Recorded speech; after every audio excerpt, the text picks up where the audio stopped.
have a question that might make you, our listener, just a little paranoid today. How much of what you are feeling right now, like right this very second, is actually coming from you? Oh, wow. That is a heavy way to start a Thursday. I know. But I'm serious. How much of it is you, and how much is just you reacting to a performance? Whether it's a movie villain that makes you physically recoil, or a crowd making you do something you'd never do alone. Or even chatting with a customer service bot that seems to, really get you. Exactly. Someone or something is pulling the strings. It's the old battle of perception versus reality. We all walk around thinking we're these highly rational, independent detectives analyzing the world. But the research, the actual data shows we're incredibly easy to hack.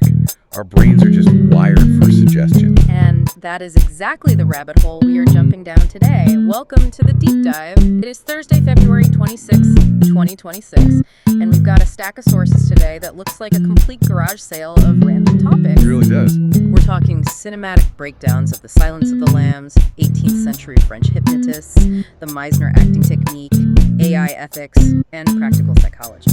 It sounds like a mess on paper, I agree. But there is a very specific thread tying all of these together. Our mission today is to look at the actual mechanics of human connection. Right.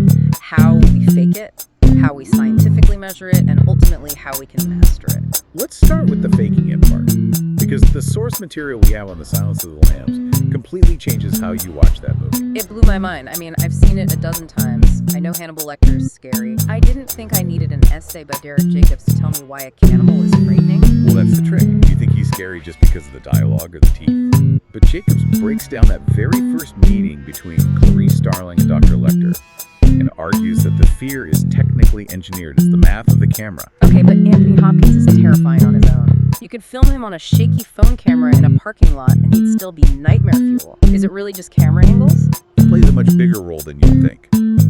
Jacobs points out what he calls shot one. Clarice is walking down this dark prison hallway. Now, normally, a director would pan the camera to show the environment, show the scale of the prison. Set the scene. Right. But here, the camera takes Clarice's exact point of view.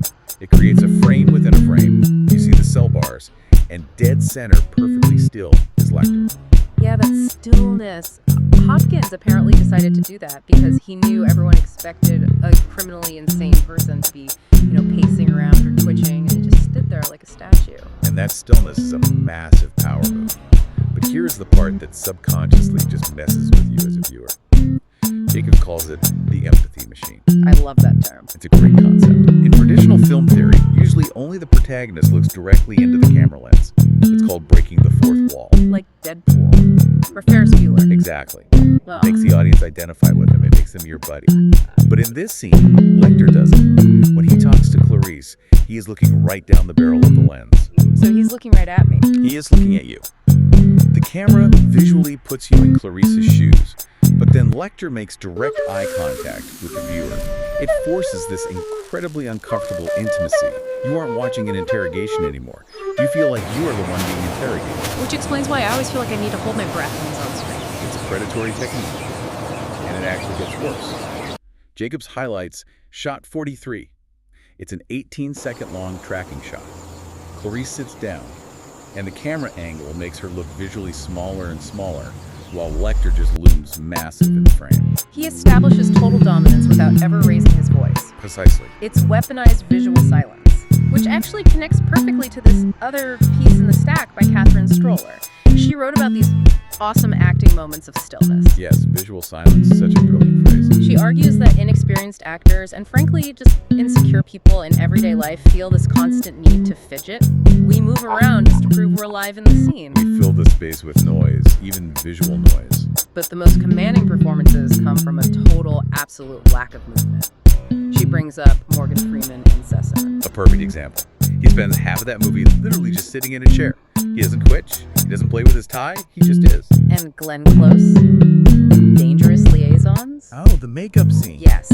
At the very end, she's just removing her makeup in total silence. It draws the audience in so powerfully because your eye goes straight to the person who isn't moving. You're waiting for the signal. Fidgeting just blocks the moment. So if you want to be the most powerful person in a boardroom, stillness is your best tool. There's a massive difference between being frozen and being present. If you're just stiff, you look terrified. Which brings us from the result of a performance performance to the actual technique behind it. We have this guide from backstage on the Meisner technique. Specifically the repetition exercise. I have to be honest, I looked at this and it sounds ridiculous on paper. You have two grown adults sitting across from each other just saying the exact same phrase back and forth. Right, like you have a blue shirt. I have a blue shirt. You have a blue shirt. How on earth does saying that 50 times help anyone act? It absolutely looks like madness from the outside. But think about what happens in a normal conversation. While you're talking to me, I'm usually in my own head planning what I'm going to say next. Guilty. We all do that. The repetition exercise forces you to stop planning. If the only words you're allowed to say are, you have a blue shirt, you completely stop worrying about the script. All your attention shifts to how the other person said it. Oh, I see. If I say it aggressively, you instinctively snap back. If I say it softly, you might lean in. It strips away the intellectualizing. Meisner called it getting to the reality of doing. So it bypasses the brain and gets straight to the instinct. You respond truthfully to the other person. Exactly. Which is wonderfully ironic because the next part of our deep dive is about how easily our instincts can be hijacked and how we can be convinced that a totally fake performance is real reality. Yes. We are going from Hollywood straight to the history books. We've got this wild story from the Public Domain Review about Franz Mesmer and the whole craze of animal magnetism. 18th century Paris. It was a complete sensation. Mesmer essentially convinces the French elite that there's an invisible magnetic fluid connecting all living things in the universe. Like the Force in Star Wars. Very much like that. And he claims he can manipulate this fluid to cure illnesses. And he had this elaborate prop for his sessions, the baquet. The baquet was a giant wooden tub filled with water and iron filings. He'd have his wealthy patients sit around it in a circle, holding these iron rods that stuck out of the tub. While he played eerie music on a glass harmonica, it sounds like a spooky Victorian escape room. It was pure theatricality. But the crazy thing is it worked. Or at least people genuinely thought it would. They would go into these violent physical convulsions. They would faint. People claimed their chronic pain was gone, or their blindness was cured. It became mass hysteria. Until the King of France got suspicious and called in the absolute 18th century A-team to investigate. The Royal Commission. And the lineup is incredible. It was led by Benjamin Franklin, who was the American ambassador at the time, and it included the pioneering chemist Lavoisier and Dr. Guillotin. Yes, the guy the guillotine is named after. I just love the visual of Ben Franklin, founding father, just walking into this bizarre seance and going, nope, we're testing this. Franklin was brilliant here. They basically invented the placebo-controlled blind trial just to debunk Mesmer. They set up these elaborate experiments. The tree test is my favorite. It's so revealing. Mesmer's assistant claimed he had magnetized an apricot tree in Franklin's own orchard. Which is already a ridiculous concept, a magnetic apricot tree. So Franklin brings in a 12-year-old boy, blindfolds him, and tells him to walk through the orchard and find the magnetized tree. The boy walks around, hugs a few random trees. Nothing happens. Then, at the fourth tree, which was just a totally normal, non-magnetized tree, the boy goes into violent convulsions and passes out cold. Because he thought it was the magic tree. And they did something similar with water, right? The cup test. Yes. They gave a woman several cups of water. She drank normal water and was fine. But when she drank a cup that she was told had been magnetized by Mesmer, even though it hadn't been, she moodily did, she immediately had a full-blown physical crisis. It's hilarious, but also kind of terrifying. Franklin proved that this magnetic fluid totally didn't exist. But in doing so, he proved that the human imagination placebo effect is powerful enough to cause severe physical reactions. The fluid wasn't real, but the suggestion was. Which brings us perfectly to the modern-day master of suggestion, Darren Brown. We have the transcript from his social experiment special. The lucky dog experiment. This one genuinely made me rethink my own mindset. It is a masterful demonstration of how belief shapes reality. Brown goes to this small town and secretly spreads a rumor that a local dog statue brings good luck if you touch it. And then he focuses on this one specific guy, Wayne the Butcher. Right. And Wayne's defining characteristic in life is that he firmly believes he is profoundly unlucky. He's the townie, or just a dark cloud over his head. So Brown sets up these tests. He literally places a winning scratch card worth a brand new television right on the sidewalk in Wayne's path. And Wayne just walks right past it, doesn't even look down. Then Brown hires an actor to stand on the street corner with a clipboard, offering 20 pounds in cash to anyone who can answer a ridiculously simple question. Wayne ignores them completely. Because his internal script is, I am unlucky. So his brain literally filters out the good things right in front of him. He is blind to opportunity because of his expectations. But then, the turn happens. Brown engineers a situation where Wayne touches the lucky dog statue. And suddenly, Wayne thinks his look has magically changed. Exactly. He starts acting differently. He takes risks. He starts noticing things.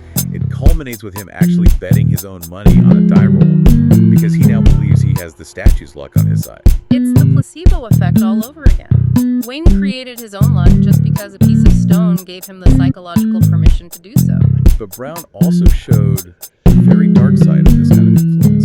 The game show experiment, this one was actually hard to read about. It's a study in de-individuation. Brown puts an audience in a room. He gives them all masks, so they're totally anonymous, and gives them keypads to vote on what happens to a guy named Chris, who is out on a Friday night and has no idea he's being filmed. It starts out as just silly pranks, but the crowd mentality takes over. The escalation is terrible. The anonymous crowd votes to have Chris's clothes stolen at a bar. Then they vote to have him publicly accused of a crime he didn't commit. And by the end, they literally vote to have him kidnapped. These are perfectly nice, normal people who would hold the door for you or return a lost wallet. But you put them in a crowd, you give them a mask to remove their individual identity, and they turn nasty.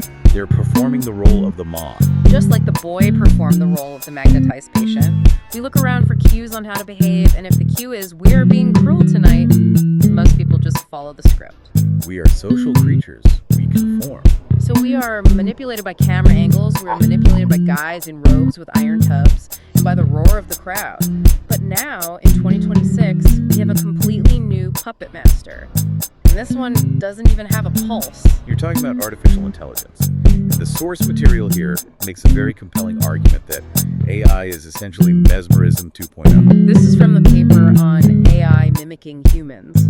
And they bring up the Eliza effect, which I hadn't heard of before. Eliza was one of the very first chatbots built back in the 1960s. It was incredibly simple. It basically just parroted your own statements back to you in the form of a question. Like a really basic therapist. I feel sad. Why do you feel sad? Exactly.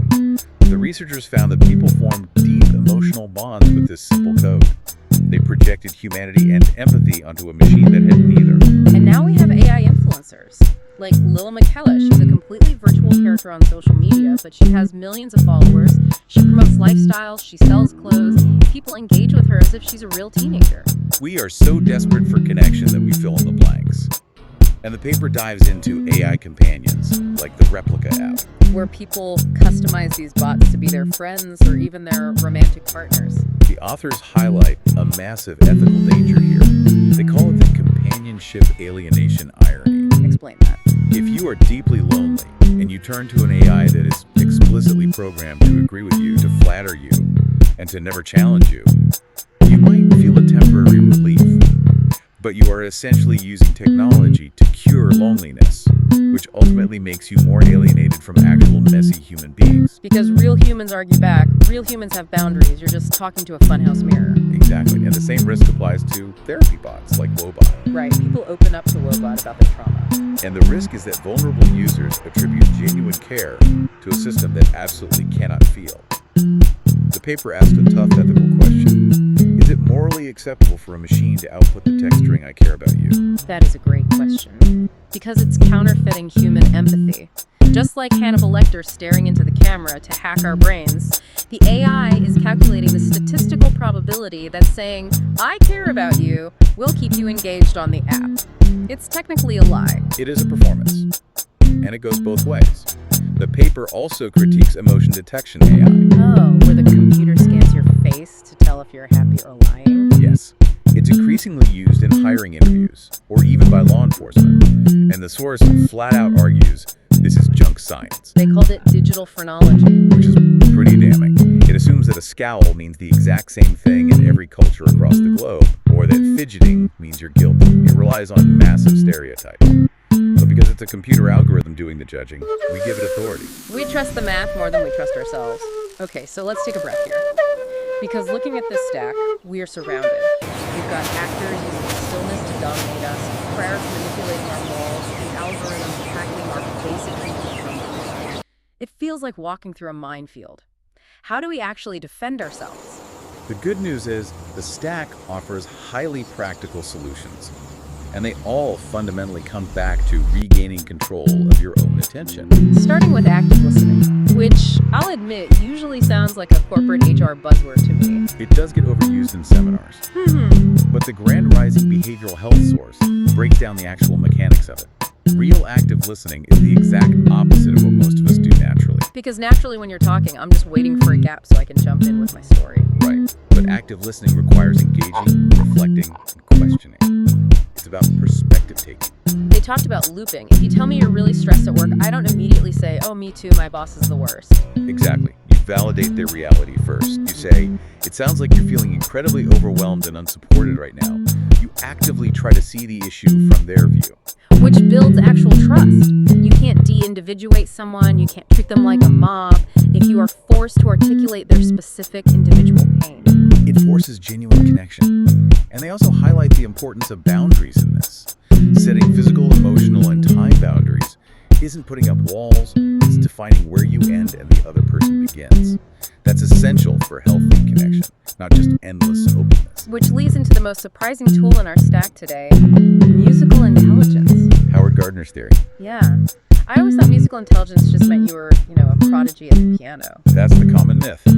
But the paper from the International Journal of Therapy and Rehabilitation redefines it. Musical intelligence isn't just about musical talent. It is a specific cognitive intelligence for recognizing patterns, rhythm, and emotion. They called it auditory IQ, and it connects the left and right hemispheres of the brain. Right, and you can actually train it. The source suggests practical things like actively listening to the layers of sounds in nature, or playing Name That Tune, or learning an instrument. But how does playing Name That Tune protect me from a manipulative AI or a mob? Because it trains your brain to hear the rhythm of a situation. If you have high musical intelligence, you can hear when a conversation is suddenly offbeat. You can hear the scripted, repetitive rhythm of a sales pitch versus a genuine plea. Oh, wow. So you can hear the cadence a politician uses to whip up a crowd? Yes. You aren't training to join an orchestra. You are training to hear the underlying music of manipulation. Once you hear the pattern, you don't get swept away by it. That is fascinating. And the final tool to anchor all of this is mindfulness. Yes, from the Mayo Clinic. But I want to be clear to you listening, they're not talking about the cliche of sitting cross-legged on a mountain trying to empty your brain. The Mayo Clinic is very clear on this. You cannot clear your mind. Trying to think about nothing is impossible. Mindfulness is simply shifting your brain from a state of judgment to a state of observation. Moving from judgment to observation.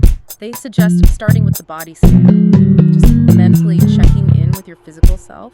My toes feel tight, my shoulders are raised. Or mindful walking. Literally just focusing your entire attention on the physical sensation of your feet hitting the ground. Which sounds too simple to work against things like AI or mob mentality. But think back to the tree test in the 18th century. That boy fainted because his mind was entirely consumed by the expectation and judgment of the situation. Right.